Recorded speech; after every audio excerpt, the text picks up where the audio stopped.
Hello साथियों, सभी को गुड मॉर्निंग। और आपका अपने यूट्यूब चैनल कर्मा एजुकेशनल में जैसा कि हमेशा की तरह आज भी स्वागत है। और यहाँ पर आज हम लोग जो है कुतुबुद्दीन ऐबक अर्थात जो दिल्ली सल्तनत के अंतर्गत जो पहला राजवंश जिसने पूरे दिल्ली सल्तनत में जो है शासन किया उसके बारे में हम जानने वाले हैं। और जिसके अंतर्गत हम आज गुलाम वंश अर्थात इसी को जो है इलवरी वंश या यूँ कह लें कि जो है कि इसे मामलुक वंश कहा जाता था। तो इसे गुलाम वंश क्यों कहा गया, इसे मामलुक वंश क्यों कहा गया, और इसके जो है कि सारी कुतुबुद्दीन ऐबक की जो है कि की गई सारी गतिविधियों एवं कुतुबुद्दीन ऐबक के बारे में हम जो है कि यहाँ पर विस्तार पूर्वक और आसान से आसान भाषाओं में समझने की कोशिश करेंगे। ठीक है, तो चलिए आपके अपने जो है कि इस आज की वीडियो में स्पेशल स्वागत है। अब देखिए हम यहाँ पर जो है कि आप यहाँ पर देख सकते हैं हम आज गुलाम वंश को देखने वाले हैं। और जिसके अंतर्गत आप देखिए गुलाम वंश जो है कि इसका पूरा शासनकाल कब से कब तक रहा है। तो यहाँ पर जितने भी जो है कि राजाओं ने शासन किया, जैसे कि कुतुबुद्दीन ऐबक, उसके फिर जो है इल्तुतमिश, तो दिस दैट, तो सभी लोगों ने जो शासन किया उसका पूरा काल जो चला वो था 1206 से 1210। ठीक है, कब तक था दोस्तों? तो 1206 से 1210। ठीक है, अब हम देखेंगे यहाँ पर कि कुतुबुद्दीन ऐबक कौन था। जैसे आज अगर हम अपनी कुतुबुद्दीन ऐबक को जानने वाले हैं तो इसके ये कौन था पहले हमें ये जानना पड़ेगा। तो देखिए मैं आपको सटीक भाषा में अगर एक शब्द में कहूँ तो ये एक गुलाम था। ठीक है, और किस तरह का गुलाम था, इसकी जो है ये गुलाम जो है कि रहने के बावजूद भी ये काफ़ी प्रतिभाशाली और काफ़ी योग्यता से भरा हुआ था। ठीक है, तो कैसे देखिए हम यहाँ पर देखेंगे कुतुबुद्दीन ऐबक कौन था। तो देखिए 1206 से 1210 इसका मात्र जो है कि 4 वर्ष का शासनकाल रहा है दिल्ली सल्तनत में। और जो है कि 4 वर्ष रहने के दौरान भी इन्होंने अपनी गरिमा और जो है कि अपनी जो है कि योद्धा शक्ति से काफ़ी जो है कि महत्व और अपना जो है काफ़ी वर्चस्व बनाए रखने में सफल हुए हैं। देखिए ये चीज़ हम देखेंगे कि अब देखिए कुतुबुद्दीन ऐबक के बारे में कि कुतुबुद्दीन ऐबक जो है भारत में तुर्क साम्राज्य, ठीक है, का वास्तविक संस्थापक था। अर्थात देखिए ये तुर्क साम्राज्य कहने का मतलब है अर्थात जो है ये भारत आने से पहले जो है तुर्क में अर्थात पहले के तुर्किस्तान, ठीक है, अभी हम लोग तुर्किस्तान के नाम से जानते हैं। तो वहाँ के जो ये शासक था इसके माता पिता जो है तुर्क रहते हुए भी किसी के गुलाम नहीं रहे। ठीक है, इसे तो भले ही जो है कि एक गुलाम की तरह जो है बाद में दास, और उस समय दास प्रथा चलती थी कि जैसे दासों का बाजार लगता था, दासों को खरीदा जाता था, दासों को बेचा जाता था। ठीक है, तो इसलिए जो है इसके माता पिता ने इसे बचपन में ही बेच डाला था। और जो है कि उसे किसके पास बेचा था, तो काजी फखरुद्दीन बख्तियार अजीज कुफी के पास। और यहाँ पर देखिए एक नोटेड पॉइंट है कि ये जो है मध्य एशिया, ठीक है, और इसलिए मैं आपको बता दूं दोस्तों इसको मामलुक वंश इसलिए कहा गया था क्योंकि इसके मम्मी जो पापा थे अर्थात माता पिता थे वो किसी के गुलाम नहीं रहे। ठीक है, इसलिए इसको मामलुक वंश और गुलाम वंश इसलिए कहा गया क्योंकि ये पूरा काल ही जो है ये सब जो ये जिस समय ये साम्राज्य चली तो दास प्रथा जो है कि एकदम चरम अवस्था पर नहीं थी, लेकिन जो है कि इसका वर्चस्व उस समय था। और इसलिए लोग जो है मतलब बहुत ज़्यादा उस पर विश्वास जो है कि इसका कारोबार और व्यापार करते थे। ठीक है, इसलिए इसको गुलाम वंश कहा गया, मामलुक वंश इसलिए कि इसके माता पिता गुलाम नहीं थे। ठीक है, अब देखिए कि मध्य एशिया तथा आज के तुर्किस्तान का निवासी था। ये निवासी था कहाँ था? वहाँ का।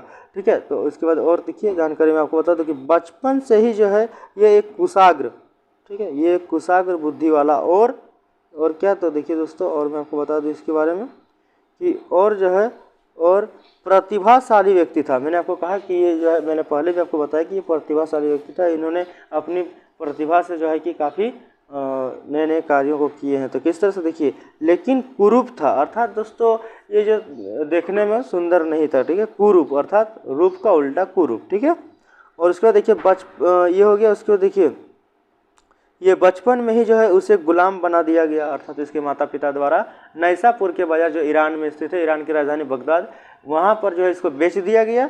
ठीक है, और वहाँ से जो है इसको क्या किसने खरीदा था, तो काजी फखरुद्दीन बख्तियार अजीज़ कुफी, ठीक है, इन्होंने इसको खरीदा था।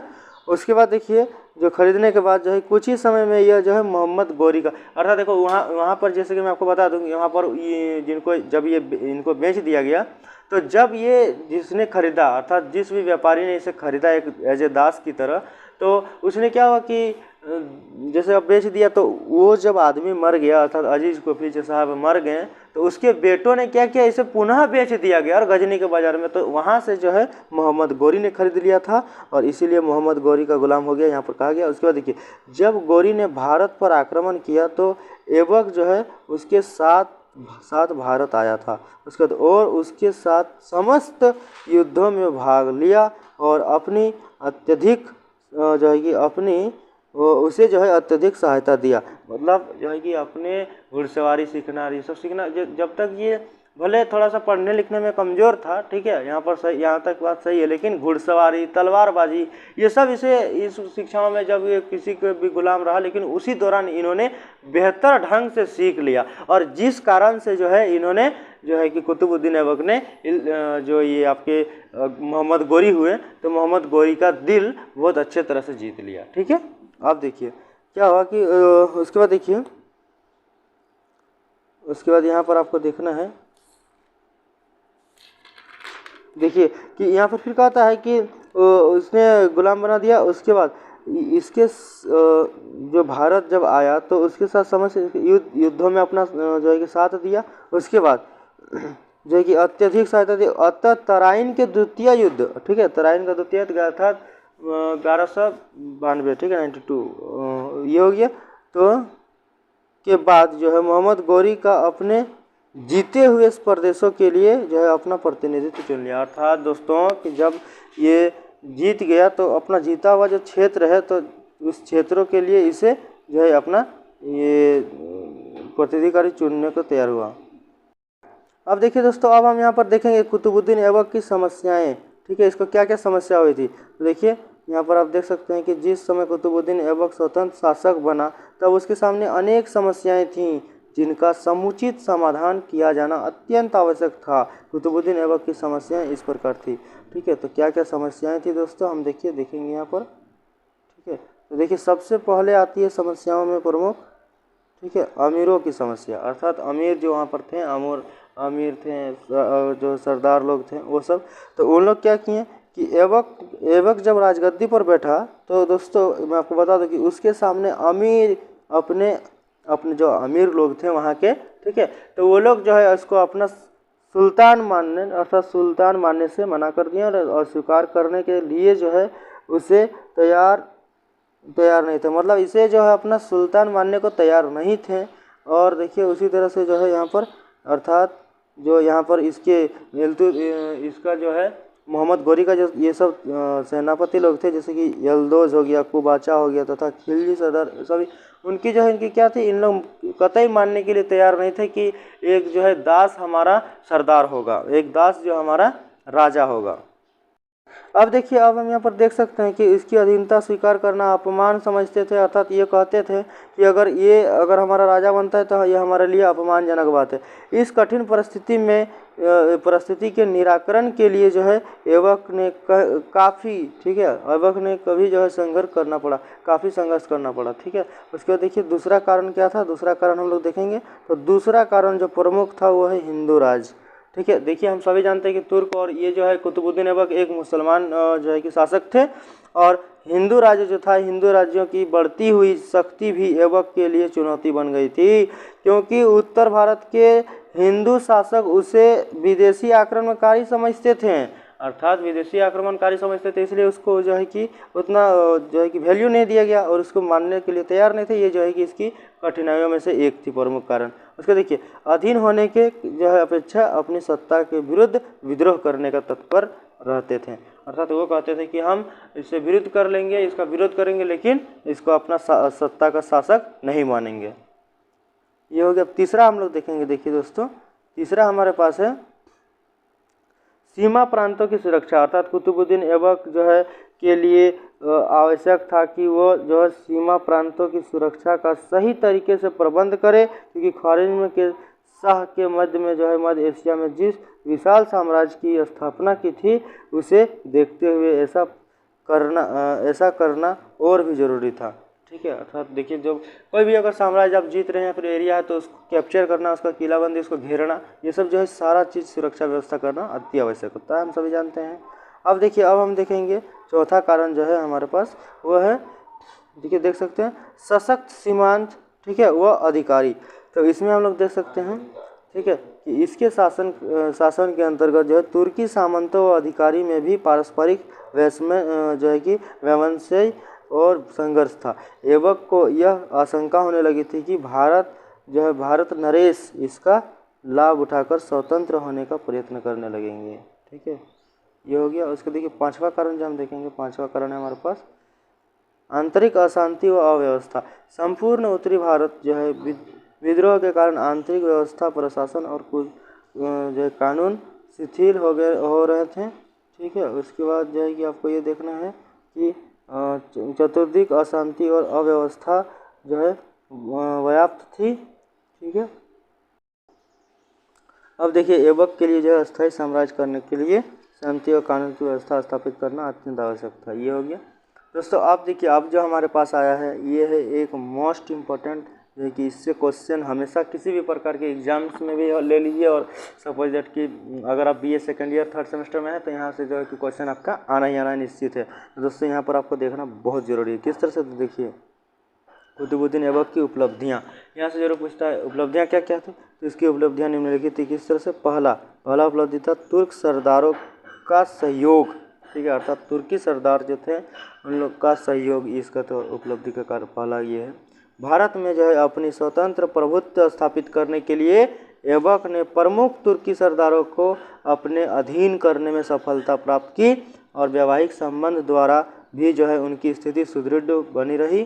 ठीक है, क्यों, क्योंकि जो है आप देख सकते हैं जो है ऐबक इल्तुतमिश से हुआ था, उसे बदायूं का शासक बना दिया गया, और कुबाचा से जो है, कुबाचा अर्थात जो गौरी का जो है कि एक सेनापति था कुबाचा, तो कुबाचा से ऐबक ने अपनी बहन का विवाह करवा दिया। ठीक है, अपनी बहन का विवाह करवा दिया था, और उसके बाद इस कारण से कुबाचा की और तत्काल कोई समस्या का सामना नहीं करना पड़ा। ये हो गया पहला। उसके बाद देखिए दूसरा में हम लोग देखेंगे यल्दुज के बारे में। ठीक है, यल्दुज के बारे में, तो क्या यल्दुज का दमन और गजनी से संबंध विच्छेद। तो अब देखिए क्या है कि मोहम्मद गौरी के 3 सेनापतियों में से एक यल्दुज, ठीक है, यल्दुज था, जो कि गजनी का शासक बनने में सफल हो गया था। अर्थात गजनी का शासक बनने में जो है यल्दुज सफल हो गया था। ऐबक को भी जो है अपनी अधीनता में मानता था, और 1208 कब दोस्तों, तो 1208 में जो है यल्दुज ने मुल्तान पर आक्रमण कर अपना अधिकार कर लिया। अर्थात मुल्तान एक जगह है, वहाँ पर जो है इसने आक्रमण करके अपना अधिकार बना लिया। ये यहाँ पर था। उसके बाद देखिए फिर है कि ये ऐबक को जो है अब उसके सैनिकों ने वर्ती गजनी निवासियों के असंतोष का लाभ उठाकर यल्दुज गजनी वापस प्रांत जो है कि प्राप्त करने के सफल हो गया, और गजनी पर ऐबक का कब्जा 40 दिन तक रहा, और ऐबक को गजनी अभियान का जो है कि सबसे बड़ा लाभ मिला। ठीक है, सबसे बड़ा लाभ यह मिला कि यह भारत में का गजनी से संबंध विच्छेद हो गया, और जो है कि यल्दुज को ऐबक की शक्ति का पता चला, और ऐबक को स्वतंत्र अस्तित्व का मान्यता प्राप्त हो गया। ये हो गया। उसके बाद देखिए दोस्तों हम लोग दूसरा कारण देखेंगे। तो दूसरा कारण क्या है, दूसरा कारण है बंगाल अलीमर्दन द्वारा अधीनता स्वीकार। अर्थात जो बंगाल अलीमर्दन थे वो लोग अधीनता इसकी स्वीकार कर लेते। मोहम्मद बख्तियार खिलजी की मृत्यु के बाद अलीमर्दन खां खिलजी बंगाल का स्वतंत्र शासक बन बैठा, और खिलजी सरदारों के आपसी संघर्ष के फलस्वरूप अलीमर्दन भागकर ऐबक के शरण में आया, और जो ऐबक की प्रतिनिधि केमज रूमी, ठीक है, केमज रूमी की मदद से अलीमर्दन को बंगाल का सूबेदार बनाया गया। ठीक है, उसके बाद जो है ऐबक की अधीनता इन लोगों ने स्वीकार कर ली। उसके देखिए उसके बाद हम लोग देखेंगे यहाँ पर राजपूत। ठीक है, चौथा जो है इसकी उपलब्धि क्या थी, तो राजपूत। तो गजनी तथा बंगाल की समस्याओं में अधिक व्यस्त रहने से ऐबक को राजपूतों पर दबाव डालने का समय नहीं मिल सका। ठीक है, राजपूतों पर दबाव डालने का समय ही नहीं मिल पाया, इसलिए कालिंजर या ग्वालियर पर पुनः जीतने की योजना नहीं बन सकी। आपको ये चीज़ ध्यान में रखा। उसके बाद देखिए इसके बाद हम लास्ट जो हमारा इसका हेडिंग है वो है निर्माण कार्य, जो कि काफ़ी इम्पोर्टेंट है। तो दोस्तों देखिए दिल्ली में जो है कि कुव्वत उल इस्लाम अर्थात एक मस्जिद हो गया। ठीक है, मस्जिद तथा अजमेर में इन्होंने क्या किया था, तो 2.5 दिन का झोपड़ा। दोस्तों कॉम्पिटिटिव एग्जाम्स में इस तरह का क्वेश्चन पूछता है कि 2.5 दिन का झोपड़ा का निर्माण किसने करवाया, कुतुब मीनार का निर्माण कार्य किसने प्रारंभ किया था, उसे पूरा किसने किया था। तो ये सब क्वेश्चन कॉम्पिटिटिव एग्जाम्स में पूछते हैं। मैं उम्मीद करता हूँ कि आप सभी इसको उन क्वेश्चन को कैच करके हमेशा रखेंगे, क्योंकि कॉम्पिटिटिव एग्जाम्स में ये क्वेश्चन आपके काम आ सकते हैं, मैं उम्मीद करूँगा। देखिए अब देखिए 2.5 दिन का झोपड़ा ये हो गया, वो अजमेर में, ठीक है, 2.5 दिन का झोपड़ा हो गया। अब देखिए मस्जिद का निर्माण करा, उसके बाद देखिए जो कुतुब मीनार था निर्माण से हो जाता है, और कुतुबुद्दीन ऐबक को जो है जाता है, अर्थात ये आप देख सकते हैं मस्जिद का निर्माण का श्रेय कुतुबुद्दीन ऐबक को जाता है। उसके बाद प्रसिद्ध कुतुब मीनार, देखिए दोस्तों आ चुका है कि प्रसिद्ध कुतुब मीनार के निर्माण कार्य भी ऐबक ने शुरू किया था, परंतु जो है एक चीज़ मैं आपको बता दूं कि ये निर्माण कार्य शुरू तो किया, ठीक है, इसका शासनकाल भी ज़्यादा देर तक नहीं था, ये आपका 1206 से 1210 तक, जैसा कि मैंने बताया। और तीनों इमारतों के विस्तार एवं पूरा करने का श्रेय किसको जाता है, तो इल्तुतमिश को, ठीक है, इल्तुतमिश को जाता है। और देखिए ये इल्तुतमिश कौन थे, तो इससे जो इसकी बहन से शादी करके, अर्थात जो इसका दामाद था, ठीक है, इसका दामाद कौन था, इल्तुतमिश, ठीक है। और इल्तुतमिश ने जो है कि इसके बेटे को मार करके और फिर उस गद्दी जो है कि गद्दी को अपने नाम कर लिया था और फिर शासन करने लगा था। तो दोस्तों इस तरह से इल्तुतमिश की भी अलग कहानी है, और सभी चीज़ों को और भी जो है कि अलग अलग इतिहासकारों को जानने के लिए हमारे चैनल पर बने रहें, ठीक है। अगर वीडियो अच्छी लगी होगी, कंटेंट आपको समझ में आए होंगे, तो प्लीज़ वीडियो को लाइक कर दीजिए, और अगर आप चैनल पर नए हैं तो प्लीज़ चैनल को सब्सक्राइब कर लीजिए, ताकि आपको सारी तरह की जो है जानकारियाँ इस चैनल से जुड़ी हुई लगातार मिलती रहे। और बेल के आइकन को प्रेस कर ले, ताकि हर तरह की वीडियो में जब भी अपलोड करो तो आपको नोटिफिकेशन मिल जाए।